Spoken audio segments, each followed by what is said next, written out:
Hey everybody, it's been quite a while and I really apologize for that, but school has been really consuming my life, and so I haven't really had time to watch too many films, let alone make this top 10 comedy video. But regardless, I really wanted to show you my top 10 favorite comedies of all time, and I kind of want to preface this. I kind of went by different actors, different types, subgenres of comedy, slapstick kind of, or situational humor.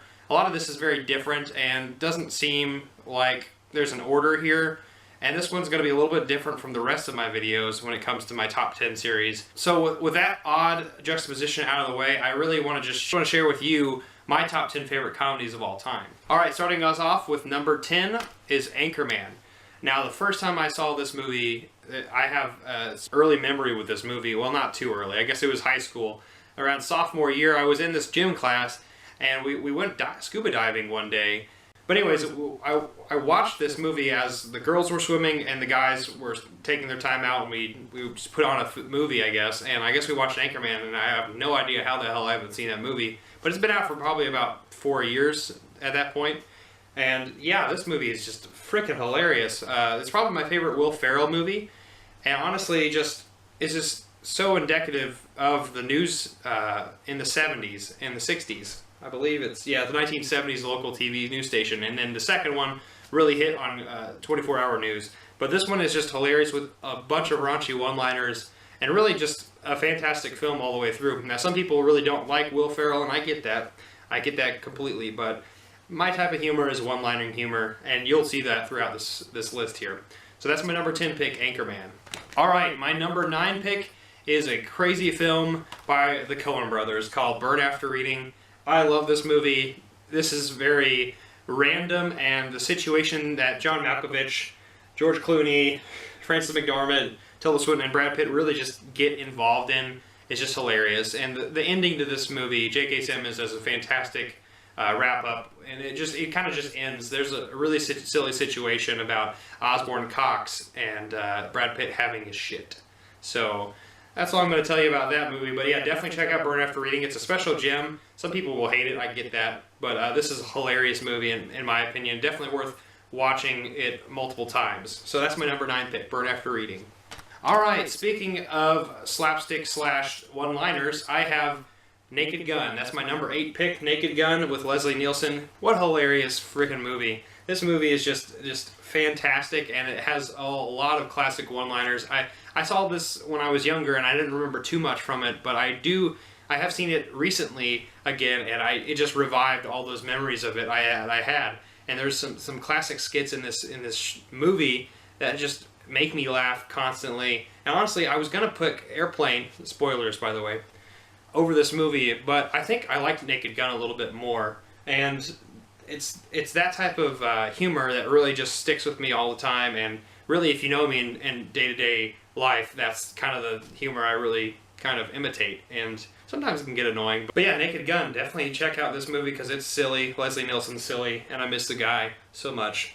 My number 7 is a little odd. Some people might not see it as a comedy, but I kind of see this movie as a comedy, and actually is one of the reasons I've actually got back into Wes Anderson, and that's Grand Budapest Hotel. I have a slight personal history with Wes Anderson. I didn't really like him that much when I was growing up. I watched Life Aquatic when I was younger, but I wasn't old enough to really understand what was going on, all the David Bowie references, all that stuff.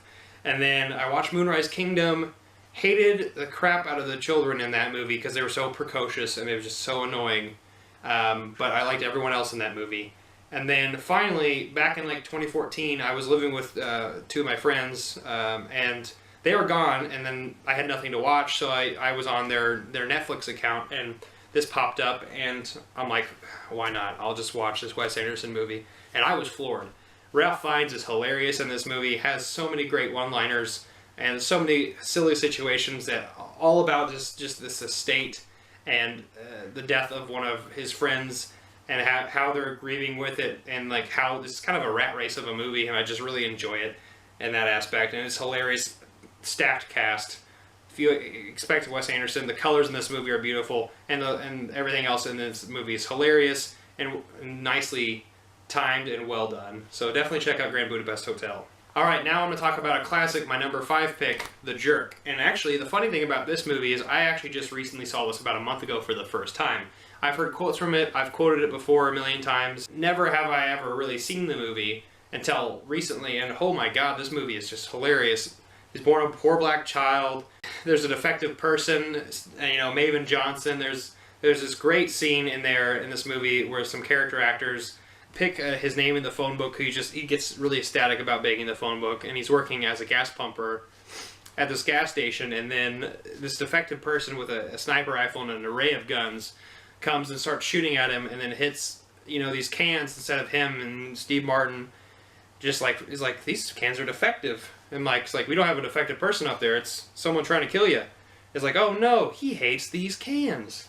I did not do that justice at all. Do not quote me on that, and definitely go see this movie, because I cannot make you laugh like they can. And this movie is just actually a classic film that probably could not be made today because of all the racial tensions that are occurring in this day and age, but definitely hilarious, rags to riches kind of a story about this really silly guy who is just not too intelligent, but makes it at the end. And it's a fantastic movie, and definitely my favorite Steve Martin movie I've ever seen. Definitely check out The Jerk. The oldest movie on my list that I have actually had memories with, that I've seen multiple times, and a million times, honestly, is Billy Madison. I love this movie, and it's probably my favorite Adam Sandler movie of all time. I can quote the crap out of this movie.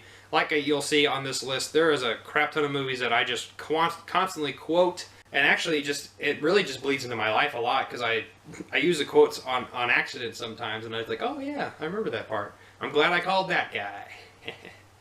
Yeah, I'm not that funny, I know. I get it. I digress. Definitely check out Billy Madison. It's one of the epitomes of slapstick and just random humor that makes no sense, but this is when Adam Sandler was in his prime, in the mid-90s and to late 90s, and then he kind of just went downhill from there. But this is definitely the classic film that I really enjoy the most out of all of his movies. It's going to be October soon, so you're probably wondering what day it is, and it's actually Nudie Magazine Day, where the penguin is, I don't know where I'm going with this skit, so bye. My number 4 pick is probably a little controversial, but I kind of see this movie as more of a comedic drama than I really do see anything else, and that is Coen Brothers' Oh Brother, Where Art Thou? I love this movie. It's probably my favorite Coen Brothers movie. George Clooney is hilarious in this film, and so are John Turturro and Tim Nilsson. It's hilarious, and there's just so many things in this movie that I also just quote constantly in my life. I know it's a constant theme with all these movies. I just constantly quote it, and it's super memorable. This movie is really a modern adaptation in the 1930s of the Odyssey, Homer's Odyssey, and it's really a cool epic and really cool translation into what could have happened, but kind of in a fictional world, really, because the events in this are pretty strange and pretty memorable and remarkable, to say the least. But yeah, Oh Brother, Where Art Thou was a hilarious film, and I definitely recommend checking it out, even if you don't like comedy. This movie is just hilarious, it's memorable, and it's really just, in my opinion, the best Coen Brothers movie. And this is just an opinion, but definitely check out all the Coen Brothers movies, because they're just fantastic. Mel Brooks' Blazing Saddles. This movie cannot be made today, at all. It's too offensive probably to be made today, but regardless, this movie has so many tropes in it that I love, and I absolutely enjoy every second of this movie. And I can't quote it too often because it'll offend some people, but regardless, this movie is just hilarious. Gene Wilder is fantastic in this movie, and so is I can't even remember his name. Cleavon Little, who plays the sheriff, and he's just hilarious. And honestly, one of the scenes that I always come back to and think of every single time is when the bad guys are coming to town to take out the sheriff because he's black, and they're riding through the desert, a bunch of cowboys, and they run into this toll booth in the middle of the desert, and it's just a little dinky toll booth.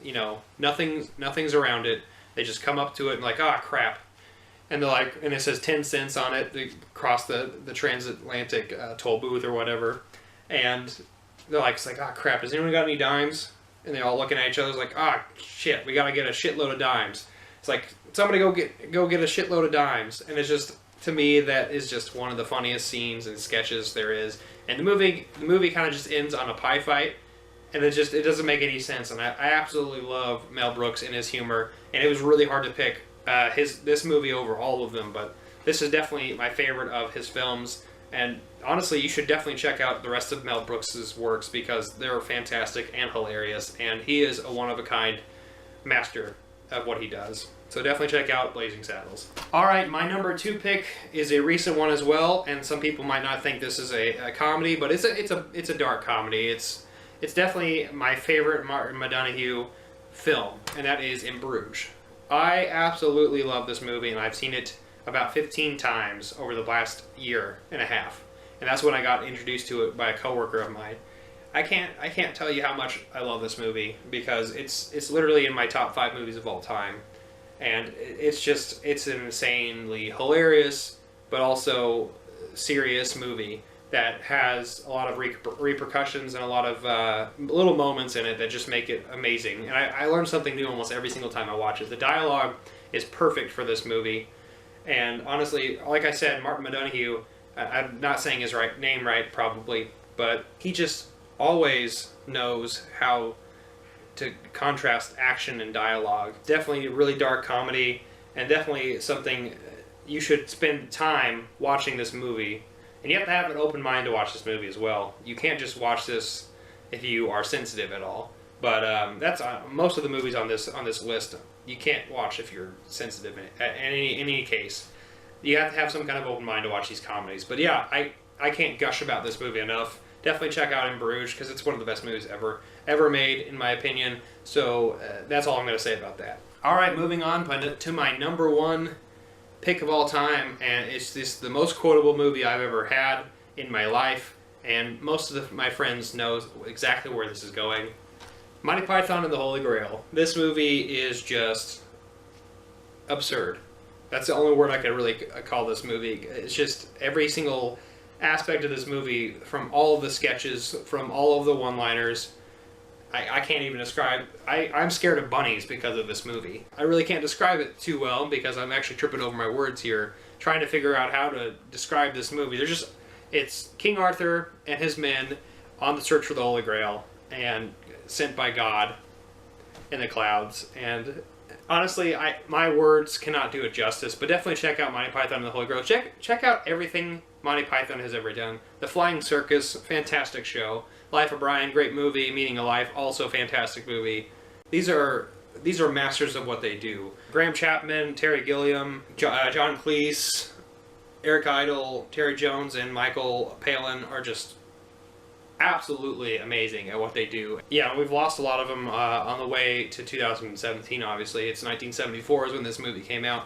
But yeah, definitely check out Monty Python. Definitely check out everything on this list. With that all out of the way, I wanted to thank you so much for putting up with me and this bad lighting. I've done this in the afternoon. I normally do it in the morning. I'm going to be working a little bit more on getting better equipment and better lighting for what I'm going to be doing next.